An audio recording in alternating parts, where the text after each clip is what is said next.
Sunday with a working computer finally. With me in the show, Sascha. We tried it 3 times. This is the third time, and finally it Managed worked. to get on this time. No, it's good the equipment's working now. Yeah. So welcome to Bitcoin Live. Welcome back. We have had you on many times before, and you're always busy working on stuff. So I think Hello World, FOMO magazine. There's a lot to talk about. Go ahead. Yeah, so for the last couple of months or so, I've been working with a group of people who are kind of bringing I guess a collectibles and profile picture project, but taking it to the levels of taking it a bit beyond what everything's been so far, and kind of providing a bit more utility, but utility within the. Oh, he's gone. Providing a bit more utility within the kind of there. It's providing a bit more. I made you big. So is that what happened? Okay, sorry. No problem. Yeah, provide a bit more utility within the NFT space and profile picture space in the terms of luxury experiences and just basically granting you access. Because to me, profile pictures, apes, things like that became about the community, and it came about what the community does. And as far as I could see, there's very few that were capitalizing on the fact that you have this community and you have this events and you have these people who kind of want luxury things. And it just kind of makes sense that this would be the space that profile pictures and lifestyle products would end up in. So on top of the NFT collection that's going to be launched, which gives you a membership to a thing called Worlds Card, which is similar to Quintessentially or Concierge service, like a private one. And that will also be a mainstream product that will come out. And then aside from that, there's all sorts of creative stuff going on with FOMO magazine coming out over the next month. I've actually started to do kind of for the Hello Worlds issue, all the crypto artwork that's going to be featured, they're actually buying. So that's happening at the moment. I like this background, by the way. Yeah, this is all the kind of fan art that's been made of me, or I've been NFT quite a lot over the years. That's Gary on the left, and then that's Lulu XXX there, and that's Tom Badley at the end, and that's Bruce the Goose who did the gender swapped one. And then so basically the kind of the dual side business is that we want to start quite soon launching is like Select Card Quintessentially, which is a standalone product from the NFTs, but the NFTs themselves get better bonuses and also kind of work as a permanent subscription, so you don't have to pay the yearly one that would come along later. And then on top of that, I mean, what I find really exciting about this product more so is the storyline and the lore that we're putting into the background. So whereas most NFT projects will have, or profile picture projects will normally have one character, which is just kind of a default thing. It's normally kind of arbitrarily picked. Whereas within Hello Worlds, we have the 9 characters that are all based within the story, and they all have their unique traits, which are to do with the storyline that progresses. So our kind of ethos is that we want people to connect with the NFTs. We want people to connect with the characters. We want to build an emotional connection with our IP. We want to make sure that it's something people can enjoy and it progresses forward. It's not just kind of you make the product and then you shoehorn a bunch of stuff in afterwards. We want to make sure that it's a logical project throughout, and just kind of we really want to just create that kind of emotional connection that you can only really get from immersive storytelling in all its forms. So there's going to be a lot of cool media coming out, and that kind of leads me perfectly to FOMO. So not the next FOMO coming out, that one's Heavy FOMO, which is by Laser Gun Factory, but the one afterwards will be the kind of launch of the Hello Worlds world building. So it's going to have free comics in there, and also free comics, and then also a whole load of kind of world building stuff, some artwork that they've acquired for it, and it just should be an interesting kind of spin-off FOMO. So I'm quite excited for that too. That kind of reminds me a little bit of the Broadside NFT. They had this sort of living comic with these characters in it, and the NFTs. It was a super cool project, by the way, with from our friend Vector. Oh, that's cool. What's that? Is that I'll definitely put that on my list to have a look at.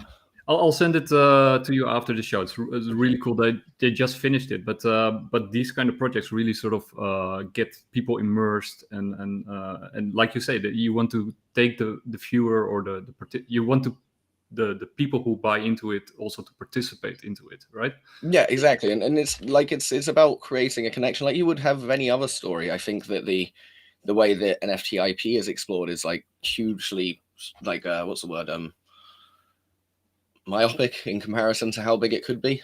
It's like we're looking at this really small when this should be something, you know, we want to engage with these people. We want to know who they are. We want to have storylines, and I just think there's a progression. Last bull run, we saw, you know, just the fact that it was a club was the most important thing, but I think it needs to be a little bit more than that going forward.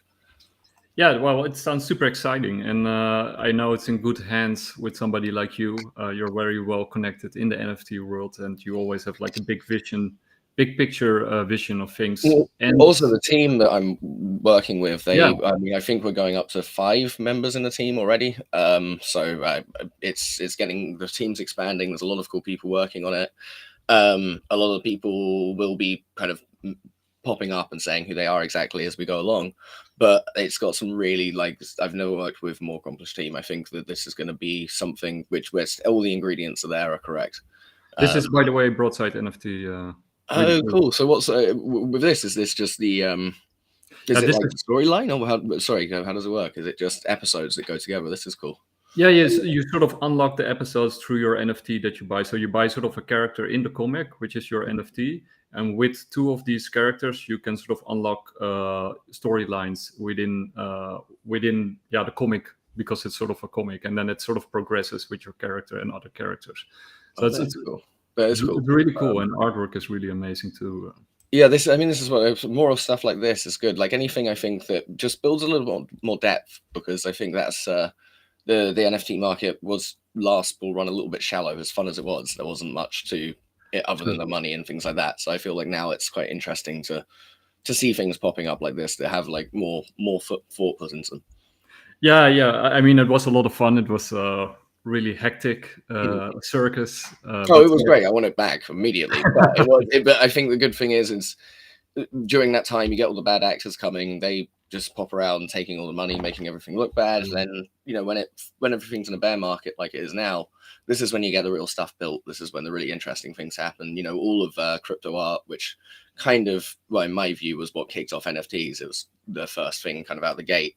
That happened during, you know, a bear market. I saw a post from Super Rare Zach or Super Rare John that just said, you know, when they were building it, it was, you know, ETH went down to $80, and I remember that too. And you know, from $800 to $80. So it's kind of, I think it's starting a company in that space like I did, and a lot of people did who are in the space now. It doesn't feel as bad this time around. Like the numbers more dramatic overall, that it's fallen down, but the percentage doesn't feel quite as harsh.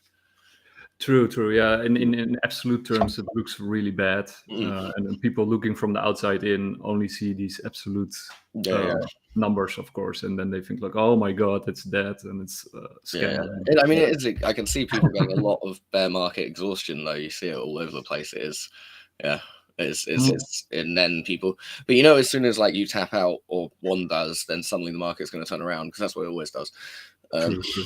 Yeah, we did a couple of episodes on burnouts, and I think you and me both have reached that level that you have to watch yourself. And you do, because if you keep going, if you just try and do too much, you just end up doing nothing. Because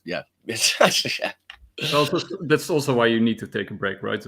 Right now it's like a sort of summer recess, and you see a lot of less shows and a lot of less activity. But like you say, like this is also the moment to build, and you got these like Broadside NFT, but also what you're doing. It's like these people and what we're doing. You're sort of building in this. And this is when innovation happens, and this is the opportunity to enter the market. You know, not many people want to enter the market when it's crowded. It's like serious people, they wait until something like this. You know, we're seeing a lot of the return of some of the old collectors coming back and buying things, and things seem to be picking up a little bit. So can you tell us a little bit more about FOMA, the fear of missing art? Yes, sure. So the magazine, the next one coming out is going to be really exciting. That's about 200 pages. It's all it's how can I put it? It's all the OGs that I could get to submit articles. Obviously, I'm missing quite a lot of them. There's a lot, but there's about 60-ish interviews in there with OGs and just general crypto artists. Ones who are new, ones who are old, and their kind of thoughts on the current state of the market. This one isn't out currently. This is an older one. This one's going to come out in the next week. Heavy FOMO, it's going to be called, and we will be doing a run of merch that you can buy using by buying magazine covers in an NFT drop, similar to what we did with Van Dillo's NFTs Are Dead FOMO. Can you tell us a little bit about sort of the artists that are involved, because you got some really big names in there? Yeah, so in this one there's it's so many people. We've got Woman NFT, we've got Robness, Empress Trash submitted, we have Trevor Jones submitted a work for it, Vessa, Tom. I tried to get literally everyone I can think of to write an article. We have Max Osiris, we have Gary Cartilage. I'm gonna say that's how his name's said. That's always how I've said it. But it really is. It's just chocker. And I also finished the little book that you sent off. By the way, thanks for bringing that over with the ideas, which is really cool. It actually sort of ignited my imagination. And I'm glad you liked it. That was kind of the last 10 issues of FOMO condensed down into one little, just all the articles I thought was cool, because it's all digital, so I just wanted to preserve a lot of the stuff. I also like the analog books, that you can sort of hold and page through. So, but it's full of chock full of cool ideas and some things that I didn't think of myself. So, thank you for that. I'm glad. I mean, if anyone happens to meet me in person, I usually have some on me, so you get one. That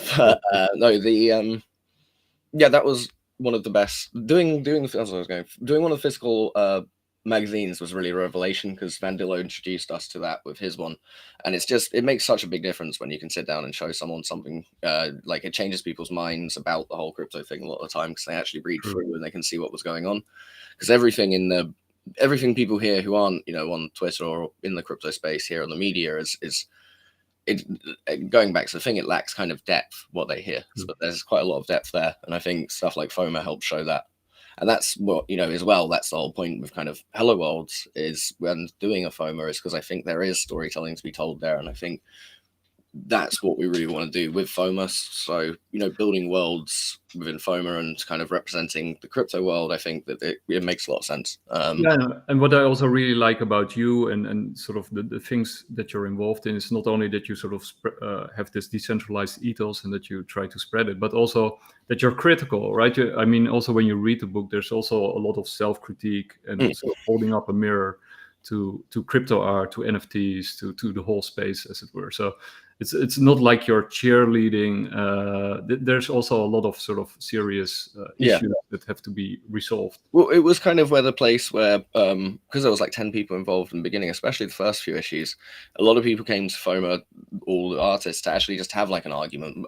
We did originally set it up so there would be a debate in every single issue. And then and we had all different people with all different points of view. So I guess some of the earlier issues as well can seem a bit schizophrenic like that. So it's like jumping over from one thing to another. But I quite like that, because it was all different writers. And I think in the first two issues as well, we agreed that no one was going to be credited. So it's kind of, you don't really know who wrote what, which is quite nice. That's very punk, and like you said, it's very different. I even saw Andy Leon in there. I didn't expect. He reached out to us ages ago. Cool. But when I can't remember what issue that was, but he reached out to us and asked him to write an article.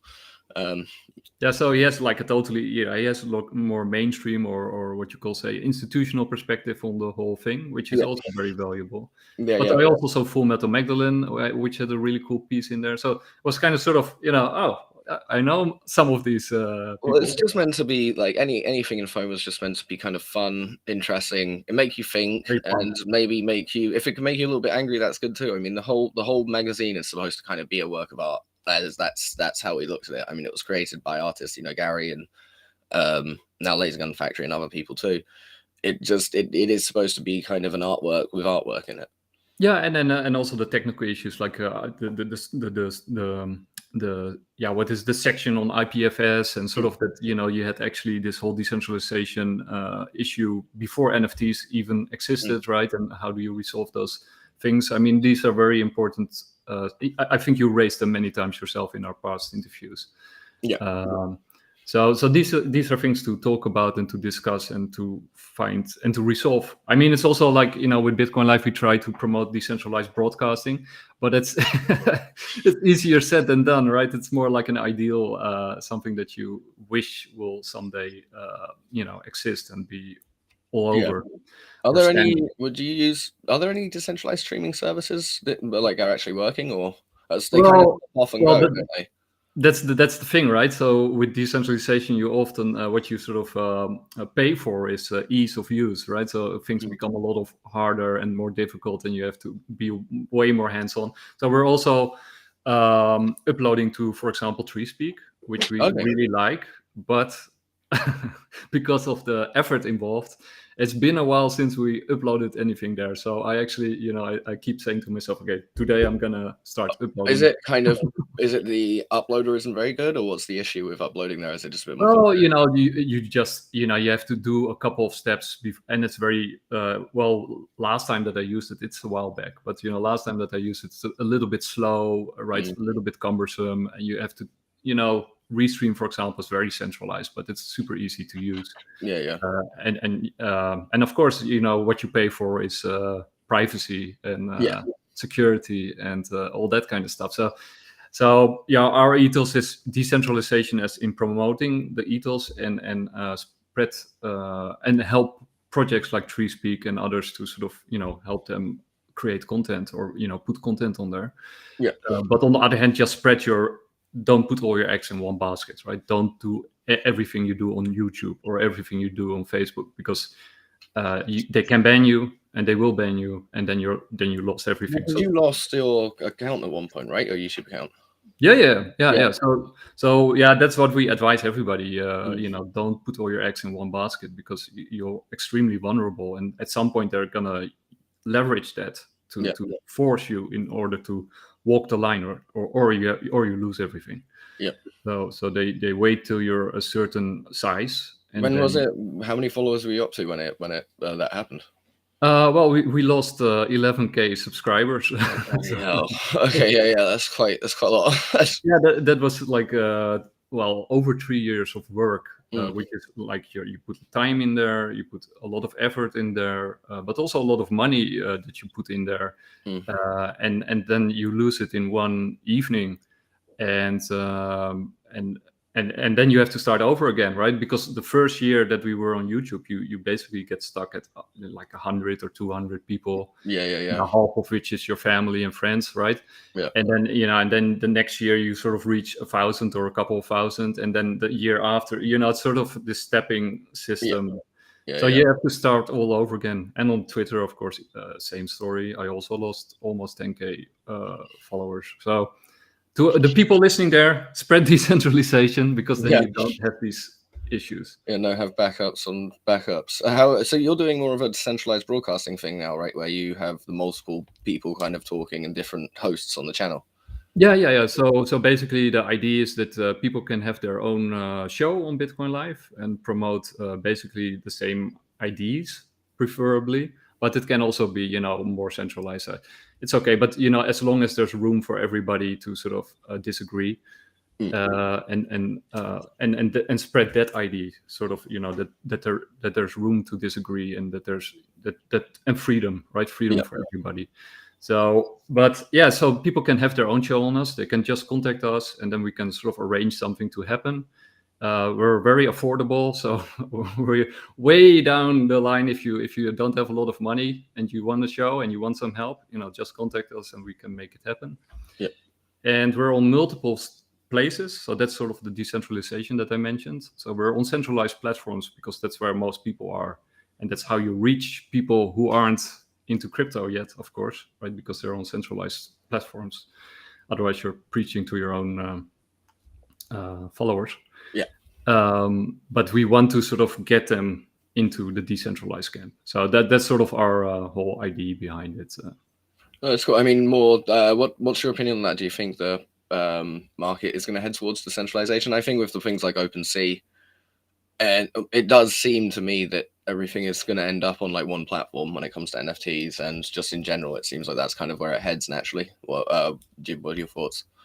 Well, yeah, I we talked about it, of course, before, but I'm more like you. I'm afraid that it will be very, very centralized, but it doesn't have to be, right? And it's up to people like us to stop that from happening. But the forces arranged against us are very powerful. Yeah, it seems like it's kind of inevitable now with the centralization and everything, and England's doing that new law this year, which kind of made Bitcoin ATMs impossible. I don't know if they're still in house. What's the law on that in the Netherlands with Bitcoin ATMs? Yeah, well, we're a little bit more flexible because England, UK is really bad often. You know, they're sort of implementing what America wants to implement right away. Yeah. So and Holland is a little bit more open and free, but we have been, you know, shifting very badly towards autocracy, right? So we're heading the same way. Only there's, I guess, more resistance, or the resistance is better organized or something in Holland than in the UK. Because, you know, when I look at the UK from the outside, it often looks quite dismal what's happening there. But maybe I'm wrong. It has its good parts and its bad parts. But sorry, I got going off topic there. Getting back to the Hello World stuff is also if anyone watching, definitely go drop Hello World's NFT a follow on Twitter, because in the next few kind of weeks, months, there's going to be some really cool stuff coming out. Like a lot of cool events, potentially some giveaways. I can't give away too much, but I'll let you'll know soon. Quite a lot of stuff is coming up, and obviously at some point there will be the first tweet, which is we're just waiting on some design, and I think it's gonna be something that people are really gonna like, and we want to come out showing people, you know, what we're all about, like I said, with the IP and everything, to make sure that people kind of see that we're serious. I'm not just talking about this. What's being built behind the scenes is so impressive. I think I can't wait for people to see it. Yeah, it sounds really cool, and I know, you know, everything that you're involved in is often really cutting edge, and sometimes it's so cutting edge that people still have to catch up, right? Well, yeah, it's the lot of the stuff that we did with BAE, people have just finally finished now, but I guess we just kind of, you know, my problem with that side, I think, wasn't having the right team. So that's again why I'm so excited to be working with such kind of accomplished people with this one. It's completely different. Things move so well when you're just kind of jamming with a good team. So you also said, like, we're sort of in a building phase, and then, you know, after the building phase comes the boom phase. You can sort of reap what you sowed. So where do you think we are along that line? I'm thinking next year, but I don't think the market's going to take much of much of a worse turn. I think that we're pretty much probably going to llama all the way till next year on the market, and then there'll be something that kicks it off. Like there always is. There's always a little spark that starts everything, and then it will suddenly go. Or on the other side, maybe Bitcoin will drop down quite a bit, but then all the investment level banks will have buy orders ready, so it will just slingshot back up. That's also another possibility. I don't see it dying. I just can't. That's not in my head anymore, because every other time that's happened, it just doesn't seem like it's feasible, at least not this time, that it would die. I don't see why it would, when it hasn't, you know, a million times before. No, and I think, you know, one of the benefits of sort of this heading towards centralization is, of course, that, you know, the centralized powers don't want it to die, right? Everyone has too much skin in the game now, so it's fine. We're all in it together. Yeah, even BlackRock, right? Yeah, exactly. You don't get any bigger and better than that. Yeah. So we got some serious guns on our side. Oh yeah, well, I mean, and if they can, you know, if they can freak people out, get them to sell it, and then pump the market back up, I'm sure BlackRock would do that. And I'm like, of course they would. So, you know, there's an opportunity to do it. They're going to make money. True. But, you know, our vision has always been that, you know, Bitcoin. I see Bitcoin basically the same as the internet, right? So internet started off free, decentralized, you know, a lot of pirate sites, and it was like a mishmash, and people had a very time navigating, and there was a lot of redundancy, and and then of course over time it became completely centralized, and you lost your privacy, and everybody got standardized. It got very easy to use, and basically the same thing is happening with Bitcoin, right? They need Bitcoin, but they want to pay it, and they want to control access to it, and they don't want us to use it the way it was intended. Yeah. I mean, I got to say, though, I did use some Bitcoin the other day, and it definitely needs an update. It takes so long for the transactions to go through. I don't remember it being like that. Like it's like random between like 10 minutes and 6 hours. Yeah, because you're also a big Dash fan, right? Yeah, I used to like Dash, but Dash has kind of fallen off now. It looks like in the last cycle, when was it that it went up? I think it was the ICO cycle. It went up to 5K, and it's never really done anything since then. Yeah, I did like Dash. I did like Dash, but I just privacy coins for one way or the other never really seem to stick around, because I guess them getting mainstream appeal is quite hard considering what they're implying therefore. So it's like I feel like they might not ever really catch on. I think like they might be the use case for crypto that just doesn't fly for whatever reason. Yeah, or it does, right? It's sort of one or the other, right? Yeah. And I think Dash is very popular in South America. No, it is, but I mean, it just fell down the list. It never really had another bounce back. Maybe it will. Maybe privacy coins will have another little moment, but yeah. No, I mean, I was comparing Bitcoin to Ethereum because I've been using that for so long now, and it's just the difference is massive. I didn't going back. I get it. I get why people would be like, yeah, Bitcoin's not very good. That's fun. It's basically UI is abysmal. It's like and ETH isn't great, but Bitcoin's is like non-existent. Yeah, I believe more in like the second layer utility, and but that's also right. We're not there yet. Yeah. But what I really think is, what Safedino Moose says and sort of explained in one of his brilliant videos, is that Bitcoin will ultimately be a settlement layer between large institutions, right? Because that's you're not gonna ship gold around on planes and boats and stuff, so Bitcoin compared to doing that is much more easy and much more logical. In between, it doesn't really matter if the transactions are like really expensive for something like that. They're still saving money. Yeah, you'd probably just have institutions with Lightning networks, and then they'll speak to each other through the main blockchain. True. Yeah, and then for us, we can sort of lift on to that. But yeah, let's hope decentralization wins. And it doesn't look very likely based on everything that's ever happened. But yeah, I'm holding out hope.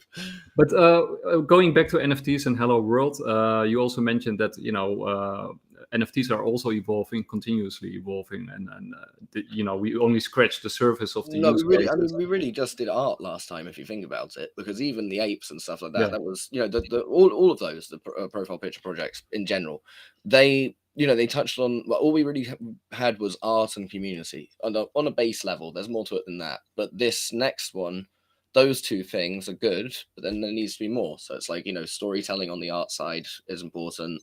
And then actually, having it so the NFT not only makes you part of this community, but brings you into the real world, because that's when the most exciting stuff happens. Like NFT Rome this year was great. I got to meet loads of people I've only seen on Twitter before, and it was kind of, there's an energy when people meet in person. It's the exact same in Paris at the opening of the NFT show in the Pompidou. There's just this kind of energy when all these NFT people get together. It's great, and I think more of that would be a good thing. Just bringing people into the real world and making it like a luxury club, because that's what it should be.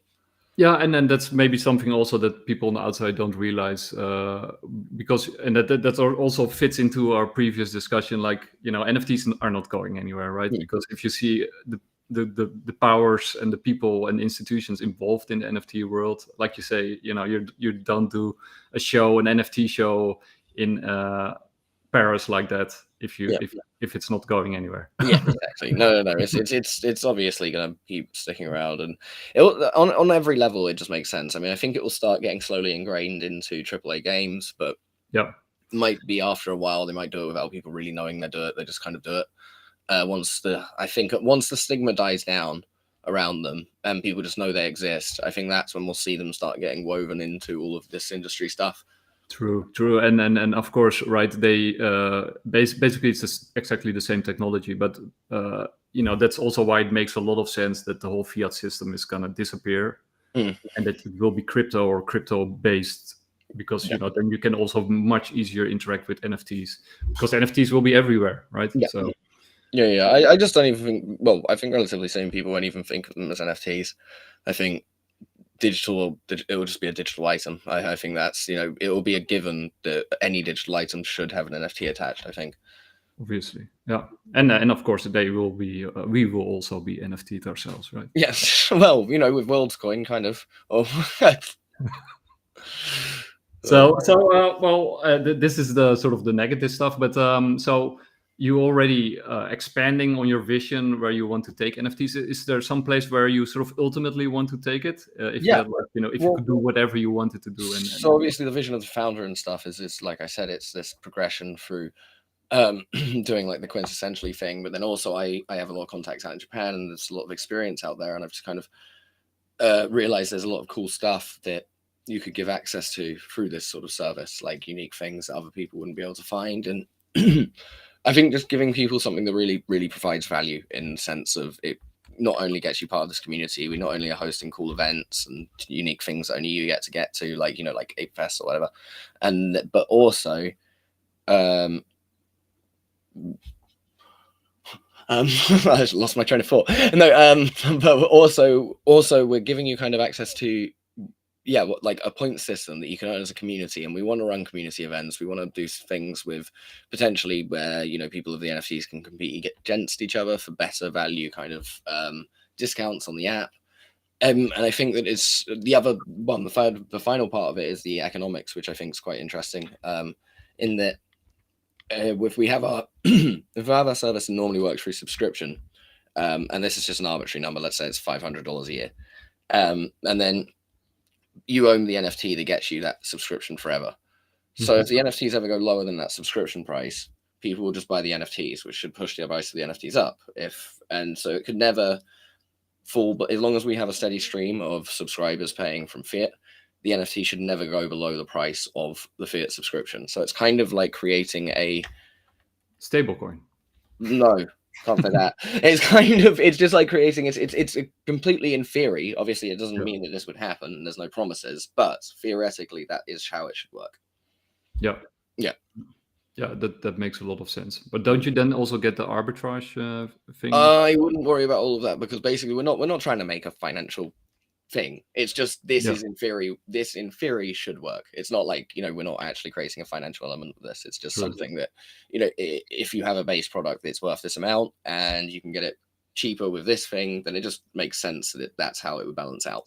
True. Yeah, it makes a perfect sense. And are you also sort of envisioning the future where you can sort of, because NFTs with smart contracts, I mean, it can actually be a living thing, right? That you can interact with, that it can actually evolve in real time. Like it's still clunky and slow and cumbersome right now, but at some point, I think the world is supposed to grow, and we're right at the beginning now, but there's a lot of cool ideas floating around about kind of participation in the IP and stuff like that, and decision making on kind of where the story goes. And like I said, I think the goal is to really make people connect with these characters and connect with this world and feel something and want to be a part of it and want to get involved with it beyond just for some people owning the NFT is enough. Some people who own the NFT and won't be interested in the Worlds card service. They might just like it for the NFT. And the other way around as well. People might come in through Worlds card and not be interested in the NFT side. So I think that's nice. I think it's got kind of something for everyone in that sense. Yeah, true. And then for example, also with Broadside NFT, the one that I mentioned before is sometimes people just like the picture, right? And then they might find it a little bit scary to sort of do the additional steps in order to unlock a story or something, right? Because they're not used to it. Yeah. So it's nice that it progresses anyway without you having to do it yourself. That's like it will move forward, but audience participation. But probably if we were to do that, I guess it would just be in like large groups rather than individuals pushing the story along on their own. True. Yeah, and you got the gas fees, and some people can't pay it or don't want to pay it. And we wouldn't want to do it. I don't think we want to do it that way. It would definitely be more of a I guess you'd say analog process. It wouldn't be an automatic one, I don't think. Analog's the wrong word either, but manual process. I don't think we'd have it. So you'd have to pay gas each time to unlock a part of the story. We'd want to just tell you the story. Yeah. So can you tell us, because I think you're also writing some of the stories. I'm writing some of them. Yeah. So I can say that, okay, basically it's about 9 different aliens, and there's some humans mixed in as well. That are 7 different humans and 2 robots who are working as a concierge service in a space hotel. This is all very vague, by the way, so I'm just giving you the general setting. Well, it fits the Sunday because we're going to talk about aliens later on. Oh, perfect. So yeah, it's the idea is there's this kind of group of hotels that are owned by this kind of shadowy corporation, and then all of our guests, all of our kind of characters work in this hotel or are guests in this hotel in some way, and they all have stories that breathe off, that span off from each other, but the hotel is the focus of the entire story. And there'll be a lot of this kind of world building about that base kind of idea coming really soon. Like this, I think the artwork, there is also a animated trailer in the works and all sorts of stuff. So it's the world building's going to come out quite fast, but overall that is the basic setting. It's like the idea of doing sci-fi, but trying to bring it into more believable situations. So it's not just, driving around space, blowing stuff up. It's actually human stories about people that's understandable within this universe, while still having the quirkiness of the whole sci-fi element. Well, that's. I was just watching Robert Bigelow interviews, who had, of course, Bigelow Aerospace. BAS. I don't know what the letters are, but that's something. I had an aerospace company. Oh yeah. And it got. He had to stop it because of COVID. So in his state, they sort of told him that it was a non-essential business, and basically BAS had to stop business. Okay. So his dream, but basically what he wanted to do was build a space station hotel. Yeah, like exactly what you're talking about. Oh, okay, yeah. No, exactly. I mean, we want to, a lot of that stuff's kind of very relevant now in culture, so it gives us this opportunity to kind of springboard off important cultural issues and build stories based on that. And I feel like it's a much better setting than just a pure kind of action sci-fi one, because there's no depth in that. So this gives us more of like, I guess, a Star Trek sort of feel, where we'll be able to tell like proper stories, not just obviously there might be some ones with explosions, but that's going to be the not norm. That's going to be the unusual ones. True. And it sort of also helps tell the story of where crypto and NFTs are going, right? Because we're going into space. With good storytelling, we can kind of put out, we can make reflections of all sorts of stuff. So it's fun. This is like a good opportunity. And with, I think, the background with doing FOMO, and obviously I'm working with there's a published author on the team as well. And he's doing a lot of the writing. He's making it like he's doing most of the heavy lifting. But sorry, my brain today. I know he's doing most of the heavy lifting. But what I was going to say is, I just with the background of FOMO and everything, I think it's really cool to be doing something that is fiction storytelling, because we've done a lot of storytelling about people, about artists, and now it's nice to kind of put that into practice in a different way, in a different form. Yeah, it sounds really exciting. And so the launch is. Do you have a date? I don't have an exact date, but we're hoping in the next couple of months. But what we really want to focus on for the build up is really like showing our value to the NFT community. We don't want to come here, just sucking out more liquidity. We want to bring in as much as we can and show that, we're serious, and we believe in this space, and we want the space to grow. So we started that a little bit by going, and we bought some crypto art already, and we'll be buying some more. And there's some other stuff that they're purchasing as well. So we really want to just help the whole community during this sort of time. And bring a little hope, bring a little action, kind of bring a bit of press, bring a bit of excitement into space. That's what we want to do. We want to provide a lot of value. And do you also so do you have a roadmap, or do you believe in roadmap? We have an internal roadmap, but I imagine at launch we'll talk about some of the stuff that we've got planned. But generally speaking, it will probably wait for them. But we'll come, when the time is right, we'll let everyone know everything. I guess what I can say now in regards to what people might be wondering about, like, say, the cost of the mint, is I can't give an exact number, but I can say that it is very affordable, and it's in the range that you would expect an NFT collection to start at. It's not one of those silly ones. That's not all I can say. Yeah.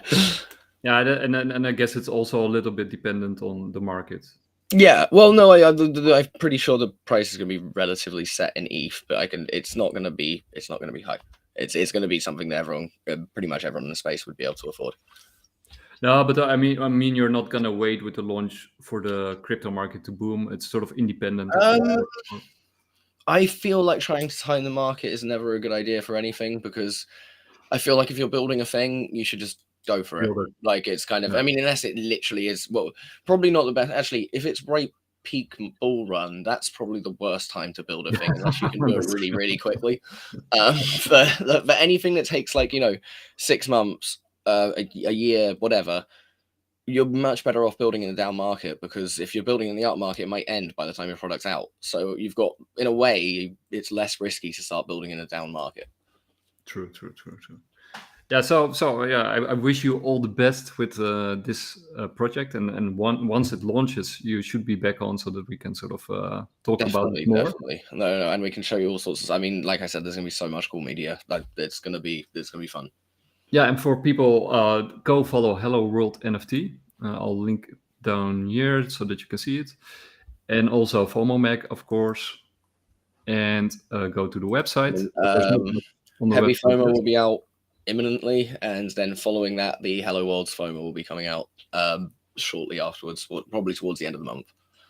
And of course, also follow Sascha, who is over here. So, Sascha, before I let you go, is there anything else that you want to share and or want to cover? Just keep an eye on that. That's I think it's going to be quite, yeah. Well, I know it's going to be one of the most interesting NFT launches that you guys have seen in a long time. Yeah, it sounds very exciting, and I love the idea. And yeah, I wish you all the best, and come back soon.